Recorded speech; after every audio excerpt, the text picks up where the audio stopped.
And out of all the books that you've written with Drifts, what was the most enjoyable one to write? Boy, that's a really hard question.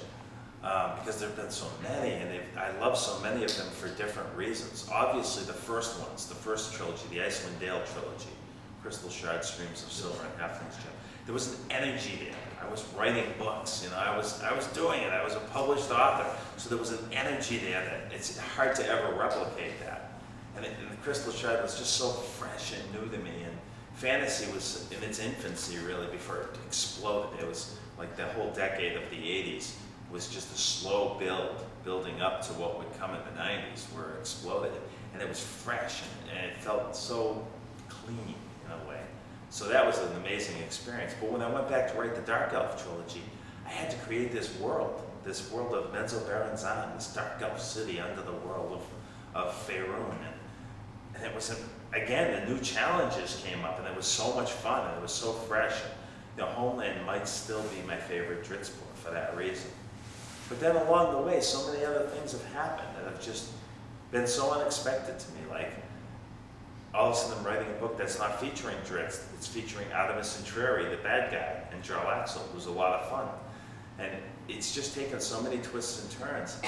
I'm loving them all. I mean, Homeland still is a very special one to me, and Crystal Shard, very special. Because they were early. They were very good books, that is for sure. And on the flip side of that, what was the most challenging one for you to write? Ghost King. Ghost King? Yeah. There's in the foreword to the Ghost King. Well, I actually should stop you here and just mention something else too. Of all the books I've ever written, however, my favorite book is a book called Mortalis. It's the fourth book of the Demon Wars series. Demon Wars is a 7-book series in which I created my own world. My Forgotten Realms, my Shannara, my Middle-earth. And it's the first trilogy, the second trilogy, Mortalis is the bridge book in between. And I wrote Mortalis while I was watching my best friend, my brother, wither away with cancer. It was a really, really, really hard time in my life. And all my fear, all my anger, all my rage, all my hopes, all of it played out on the pages of that book, and I think it's the best thing I've ever done. So I have to get a plug in for that book on that last question. As far as challenging goes, and this will lead right into this question here. If you look at the Ghost King and you read the foreword, the dedication to the Ghost King, I talk about what I had to do. Now, I swore after Mortalis I never wanted to go back to that place again, that dark place. But I knew I had to go there to do the Ghost King right because of the events in that book. So if you read the dedication to that book, the front page, you will see how I got myself back in that mindset. And I allowed myself to get up every morning and watch a few YouTube videos actually to kind of put myself back into that mindset where I could write the Ghost King and do justice to these friends I've had, these characters for 20 years. More than 20 years. So that was really, really tough book to write. Well, it went out very well. Thank you. I'm very happy with it. I'm very pleased with the way that one turned out. That's good. And so you said that you've written both in the Forgotten Realms and then in your own world. What are some of the biggest differences that you find writing in a shared world versus one that you've created yourself? They're not as profound as people think. I mean, people think that it's a very different type of writing, but it's not. I mean, when I wrote the Star Wars books, that was a little more constricting because I had to use other people's characters.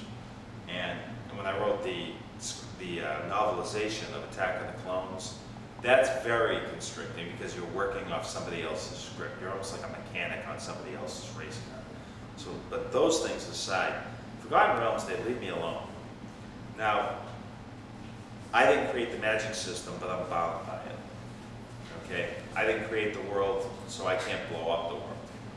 The big things I can't do, which is why I tell personal stories in little corners of the Forgotten Realms. But there's really not that much difference creatively between writing a Dritz book or writing a Demon Wars book.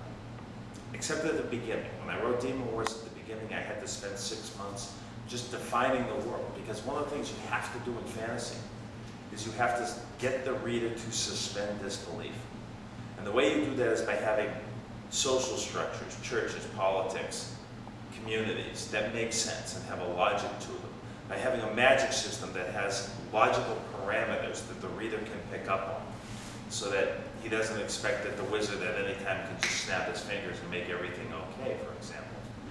So I had to spend 6 months creating the society, the world, the magic system, the monsters, before I even started writing the books. But once that was done, the books were very much the same as writing the Dark Elf books, except I had more latitude on what I could destroy, essentially. But not very different at all in the writing. That's very interesting to know. Now I know you're also involved in the new video game Kingdoms of Amalur. Yep. And I've read that you wrote the 10,000 year history of the entire world that the video game will be based on. Yeah, that was my, 4 years ago, Kurt Schilling, Todd McFarlane, and I, Kurt Schilling, the baseball pitcher, Todd McFarlane, known for Spawn and his Spider-Man work, brilliant comic artist, and I got together, and Kurt was starting this company, 38 Studios, to create a video game, and he wanted me to come in, excuse me, and create this world for his massive multiplayer online role-playing game, like his World of Warcraft or EverQuest. And so I assembled my team of researchers, and I set about defining a 10,000 year history for the world. I actually really worked on the first 5,000 years, but left it at a point and with a consistency. Then I worked with the team at 38 Studios that we hired in to do the next 5,000 years. And you know, all the races and all the consistency, the logic and consistency of the world and the philosophy of the world was all developed by me and my team. And now, however, I have to say, and this was by design, there are many people working at 38 Studios who know more about the world than I do at this point, because they're the ones that are coming in and they're breathing life into the skeleton that I created.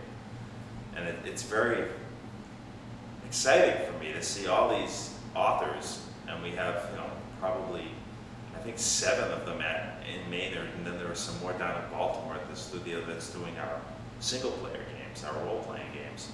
To see all these writers latch on to this skeleton that I gave them, this premise for a world, and take it in all these wonderful new directions. It's very exciting. Yeah, I bet that must be really cool for you to see. It is. It's frightening as well, because I don't have control. Most writers are control freaks, and I'm no different than any of them. So I don't have complete control. I mean, I could say, no, you can't do that, but you don't, that's not why you hire people. You hire talented people to let them be talented. So I can't hold their hands. And if I was holding their hands, I must have done something wrong at the beginning. But I don't have to hold their hands, so I think it's working. That's good.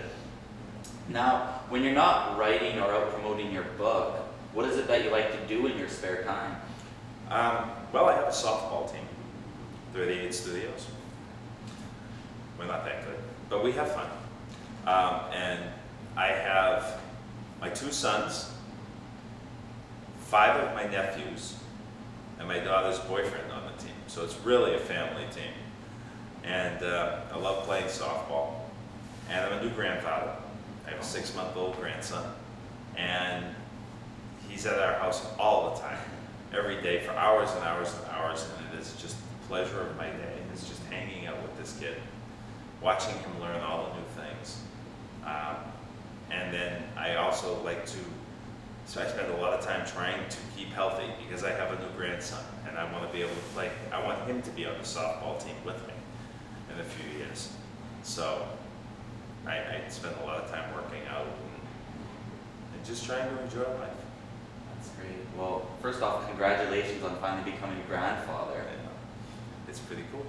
It's pretty cool. And do you find that you read a lot of other fantasy work when you're not writing? You know, I used to devour fantasy books, as many as I could get my hands on, as fast as I could get my hands on. But you said the key thing, you said when I'm not writing. When am I not writing anymore? And so it's hard, and I keep trying to keep up. Terry Brooks is a dear friend of mine, and I don't want to fall behind in this series because I love his work. And I haven't read one of his books in a few years now. I'm way behind. And there's so many other fantasy books out there. Where do you start? And so like it's funny because I'll read like the first book in the Wheel of Time, the first book in George Martin's series, the first book in Stephen Erickson's series. I'll read the first book just to get a feel for what they're doing. But even when I love the books, and I usually do because I really love the work of most of the people out there today, it's hard, I can't continue because I just don't have the time. And if I'm reading while I'm writing, the other authors' influences and how they use language and just the whole pacing of their book will bleed into mine. And I don't want that. I want it to be my style, my pacing. So I don't read as much as I used to. The other thing is I always get books in for a review. Will you read my book? I can't. But when the publishers send it, you're supposed to. So I actually hired one of my sons to be my first reader. He knows what I like. And so read this book, and if you think it's something I like, give it to me. And then I'll read it and give him a blurb on the book. But it's challenging. I've been trying to reread The Hobbit for 4 years. I took it with me. I went down to the Virgin Islands last year, and I took it with me, and I got about halfway through it. I'm not a fast reader. I'm a really slow reader. I got about halfway through it, and I was loving it, but then I came home, and I had to get back to work. And I'm still on that same page, and that was last year. So, yeah. It's one of the downfalls of being a writer is the lack of reading I can do. Some writers aren't like that. I know George Martin devours everything. Terry Brooks is constantly reading. It doesn't work for me. And I miss it so much, especially since there are a lot of new authors coming up and coming. I shouldn't call them new anymore. They've been around for years. Guys like Matt Stover and Greg Keyes and China Mieville. And then over in Star Wars, a couple of friends of mine are over there. Troy Denning's writing. I want to read Troy's work. I know he's doing great work in Star Wars. I want to see what it is. So there's so many things I want to read. The days are too short. The deadlines are too tight. Yeah.